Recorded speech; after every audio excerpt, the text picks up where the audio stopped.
so welcome to the video. If you've never been to my channel before, I'm Lindsay Rago. So thank you guys for clicking on this video. If you already clicked on it, you know that this is about to be a review of a full week of intuitive eating. So just to give you guys a little bit of background, I did do one full week of intuitive eating, which was, full disclosure, the first time I had really done intuitive eating. Basically just listening to your body since I was a kid. So I think I downloaded MyFitnessPal when I was about 14, and originally it was used for and manipulated for not very healthy reasons. I came out of a lot of really bad habits with it and ended up using it as a really productive tool as I got older and into the competing world. So this was my first time really testing out intuitive eating, trying to see if I actually could listen to my body, if I could stop when I was full, if I didn't feel like eating my whole house, and all of that. So pause. I forgot to tell you guys that I did a physique update to be included with this whole talk. So I did this physique update right after I finished my full week of intuitive eating. The last time I did one was, I think, 8 weeks after my show, so now this is 4 weeks after that. I've been switching my training around, and this is just kind of to show that I'm still fairly lean. I'm definitely getting a little bit fluffier in the back area, but totally fine with it. Most days, most of the time, I feel like thick and strong and good, and I know that we're just making moves there. I don't feel uncomfortable at all. I feel good and I feel strong, and that's what I find to be the most important. I think I'm teetering around 120 now. Just wanted to give you a quick physique update, and now we'll go back to the vlog. Anyway, so I made myself some notes so that I wouldn't forget anything. So to start, the reason that I did this in the first place was because I had one of my first ever clients, who's also a really good friend now. She came and stayed with me in LA for a full week, and she started with me doing macro tracking.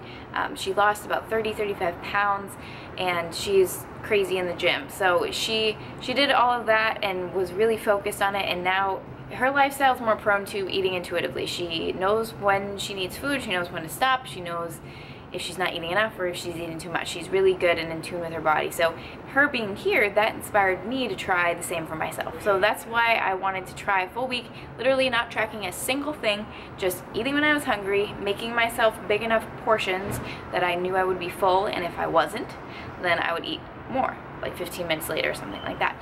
So that was the goal going into the week, and then I wanted to monitor my weight to see if my body actually fluctuated, like how well I was actually fueling it, and see like how it would go up and down every day. So first of all, this wasn't something I learned, but it was something I was surprised by. I did not stress at all.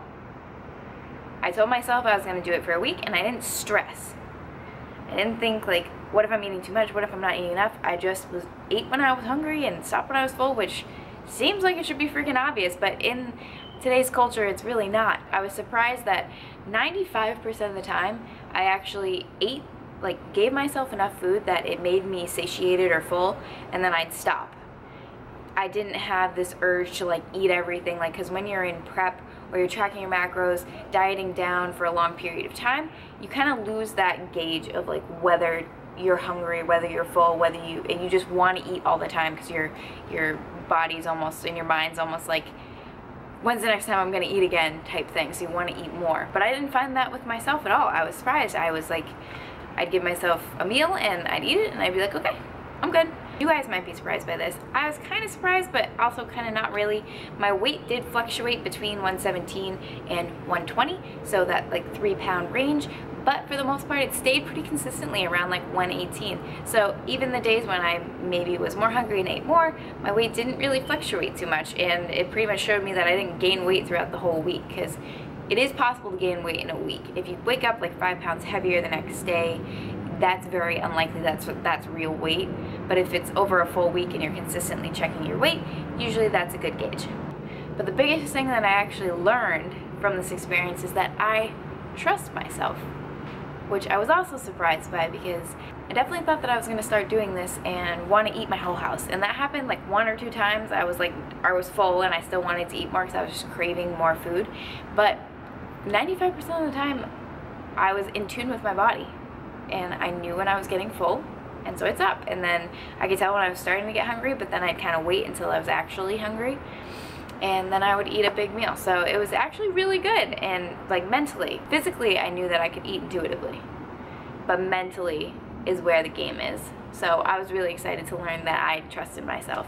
And so all in all, this little experience was awesome. I was really, really glad that I tested it for myself, and I think that if you can actually eat intuitively, if you can actually really listen to your body and you trust yourself, and you don't get in your head and you're not food focused, intuitive eating is awesome. It's great for when you just want to live your life and still progress and not have to track your macros or be as food focused. Now, I am not going to continue to eat intuitively, as you probably guessed from either the thumbnail or the title of this video. And why is that? Personally, this is my sport. This is something that I do, and I do methodically. I still think that macro tracking is ultimately the best way to ensure that you're getting enough food and making sure that you're not under eating or overeating. When you're in your off season, you want to be able to build your metabolism as much as possible, and by that I just mean eat as much as possible whilst maintaining a weight.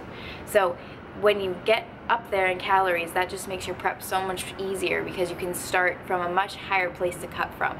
So when I am not tracking my macros and I'm eating intuitively, I might eat way less on some days and way more on some days, or maybe in between. But there's not really a way for me to actually tell if I'm boosting and boosting and boosting and boosting. So it just gives that extra little piece to make sure that I am getting up there and that I'm gonna make my life and longevity in the sport much greater. So as of today, I am back to tracking macros, but I did do one day of intuitive eating where I tracked it, but I didn't track ahead of time to make sure I hit macros. I just ate intuitively and then tracked everything, and I actually ended up being right at where I normally eat in a day. It was around 1750 as far as calories go, just for your knowledge, and that was awesome. I was like, cool. So pretty much just doing what I already did. But that is why I will not be intuitive eating right now at this phase of my life. I'm 3 months out of my show, and the idea that I actually just posted this on Instagram, but you want to assume that you're going to come out of your show for as long as you went into your show. So your body needs just as long to adjust going back up in calories as it does to diet down, ideally. Sometimes, often it takes longer depending on you. Comment below and let me know what you guys think, because my personal thoughts on intuitive eating are this should be something that's so easy because you're born as a child with the ability to only eat when you're hungry, but then society forces you into eating 3 big meals a day, or skipping breakfast, or making sure you get breakfast, eating small meals in the day, eating large meals, intermittent fasting. There's so many trends that happen that we almost lose the ability to be able to tell if we're hungry, if we're full, if we need more food, if we don't need more food. And I think that's very specific to American culture itself. So I don't know, it was a cool little experiment, but it kind of just forces you to be in tune with yourself. If you can do it, I definitely applaud that and I recommend it. Do note that I still think that macro tracking is the most efficient way to work toward a goal, whether that's fat loss, weight gain, muscle gain, or anything in between that's a tangible goal related to your weight or your body composition. This is about to be the end of this video, so if you guys have questions or comments, please let me know. I thought this was a really fun experiment, and if you guys need recipe ideas for another full day of eating, check out the last video I posted, which was my full day of intuitive eating. If you enjoyed this, please smash the thumbs up button, give this video a like, and then if you guys like me as of right now, please hit the subscribe button to get in tune with me as I go back to health, which is what this series is all about, coming out of a competition and getting myself back to normal hormone levels, body fat levels, mental health levels, and all of the in-between. So thank you guys for watching, and I love you. See you guys in the next video.